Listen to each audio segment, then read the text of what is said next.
But the way it does work, and I talk about this in the book, first of all, it's not a secret. We know who they are. It's Christine Lagarde, her first head of the IMF, her first deputy managing director, David Lipton, professors like Larry Summers and Ken Rogoff at Harvard, public intellectuals here in the UK, Adair Turner, Anatol Koletsky, Mario Draghi, head of the European Central Bank. So it's a collection of central bankers, finance ministers, academics, think tankers, and public intellectuals, and several hundred of them around the world who collectively run the international monetary system, because they either run the central banks or the multilateral institutions, or they're in and out of finance ministries, or they have a lot of influence. So that's who they are. They influence 90% of what happens. Or more. Exactly. Okay. So there's no secret that it's some other guy. We know who they are. Okay, so then what about the hooded robes part? And the answer is, they don't need that. You just say conspiracies fall apart, and they do. Conspiracies are kind of easy to spot most of the time.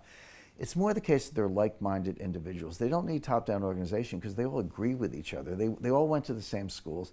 They went to Oxford, Cambridge, MIT, Harvard, Chicago, Stanford, like 6 or 7 schools in the whole world. They all went to them.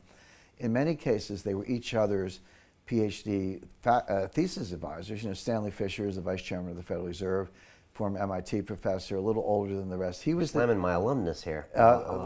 Look, I know a lot of these guys. I mean, I kind of know whereof I speak. As I say, I hung out with the 16 PhDs and the 2 Nobel Prize winners at Long-Term Capital. I shared an office with Myron Scholes for 6 years, so I know this milieu. But Stanley was the thesis advisor to a lot of the other central bankers. So they're not only like-minded, they taught each other. And they all learn the same thing, and it's all wrong. They're not uneducated. They're miseducated. In other words, the models that they have taught themselves, that they perpetuate and that they're teaching to the younger scholars, are at best obsolete and at worst dangerously flawed in ways that are setting up the system for this new crisis that'll be worse than the last 2. So they're in control. They're like-minded, so they don't need a lot of coordination because they all think alike. They've got badly flawed models. And they never see this coming. So are they trying to wreck the system? No, but they are wrecking the system through their own kind of ignorance and misapprehension of the statistical properties of risk. Meanwhile, they are smart enough to know what we're describing, which is that this is going to happen again. They can see it coming. They don't actually understand why, but they know that nothing got fixed in 2008. One way to think about this, Brian, is that the dynamics and the mathematics of a financial panic are exactly the same as the collapse of any complex system anywhere in the natural world. So earthquakes, volcanoes, forest fires, various phenomena, avalanches of this kind, they're not just metaphors. I mean, I use them as metaphors in writing, but they're not just metaphors. The dynamics are identical, but with one difference, which is in a man-made system, you can truncate it with policy. In a natural system, you cannot. So when an earthquake starts, what's an earthquake? An earthquake is a release of energy. That's how you define and measure an earthquake. When an earthquake starts, you can't stop it. Like, you can't stop an earthquake in the middle and say, no, time out. But if you could, imagine if you could, what would happen? That energy would be unreleased, but it would still be there. The pressure would be there building up. It just didn't get released that time. Now, bring that over to the man-made systems. There, when the earthquake starts, when the release of energy starts, you can truncate it. So you have dominoes falling, boom, boom, boom, boom.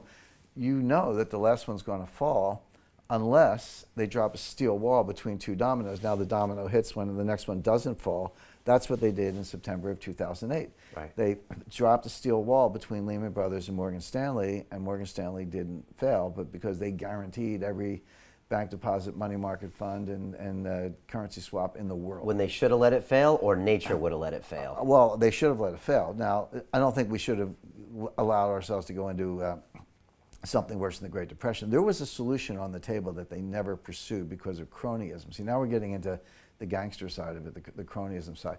So what they should have done, by executive order, and the legal authority was there, they could have nationalized all the big banks. Not permanently, because I'm not in favor of socialism, but temporarily nationalize them. And cleaned them up. What you do is you wipe out the equity. First of all, you rip out the bad assets, and you put them over here in trust for the American people. So it might take 20 years to sell them, but whenever we sell them, that money goes to you, the taxpayers. Over here, we now have a clean bank. Equity, you're wiped out. Bondholders, how big's the hole in the balance sheet? 20% haircut, 40% haircut, whatever it takes. Preferred stock, you're probably wiped out. Put the losses where they should be. Put the losses on the people who deserve it, which are the stakeholders in the institution. So now you get rid of the bad assets, you wipe out the equity, you now IPO a clean bank to raise new equity, and you start over with Citibank and Goldman, all these guys private, with new owners and clean balance sheets, and we can get the economy moving again. Okay. That is not what happened. What did they do? They took the TARP money. By the way, TARP was the greatest bait and switch in history, because Hank Paulson, our Secretary of the Treasury, went to the Congress and said, I want this money so I can buy the bad assets from the banks. I want to strip out the bad assets. It's not what he did. He took the money and gave it to the banks as capital, and they kept the bad assets, which meant that when they recovered, the bankers got the profits, not the people. So this was cronyism at its worst. Nobody went to jail. None of the big banks failed, other than Bear Stearns. Right. So the big banks didn't fail. He was ex-banker. Was he ex? Sorry? Paulson was ex-banker, right? Goldman. Yeah, Goldman. Yeah. So they bailed out their buddies. All these guys kept their jobs. They kept their phony baloney jobs. They got their $1 million bonuses. Their stock price came back. When things recovered, the profit didn't go to the taxpayers where it should have. It went to the banks. Everything about this was corrupt. But they could have done this nationalize, clean up, re-IPO, privatize, and kind of move on with a clean bank. Okay, so that was the other option. That was the other option. It was not done.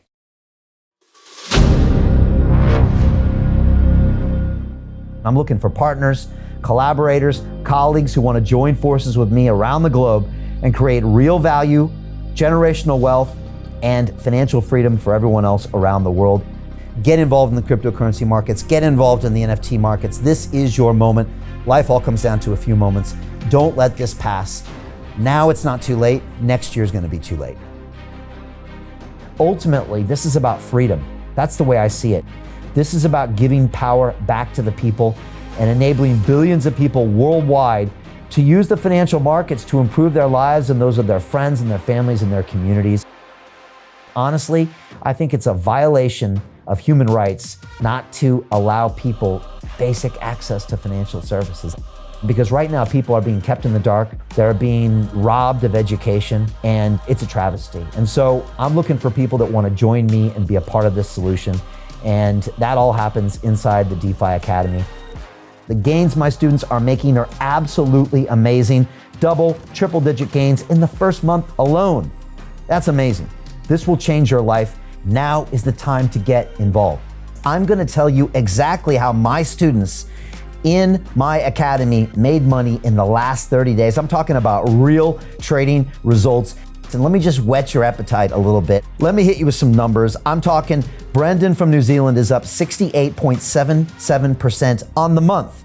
Steve from Europe up 83%. Albert in Singapore up 169.9% on one single trade.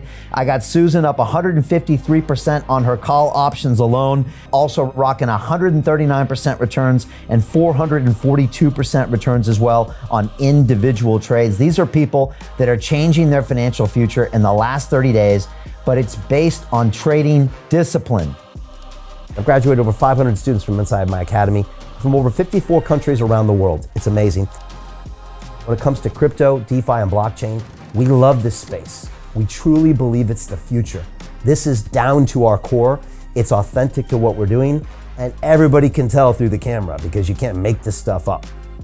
If you're watching me now, wherever you are, I implore you, take 60 seconds right now and join my academy. Apply today. Now you've got a chance. Life all comes down to a few moments. What are you going to do? What's the choice that you're going to make?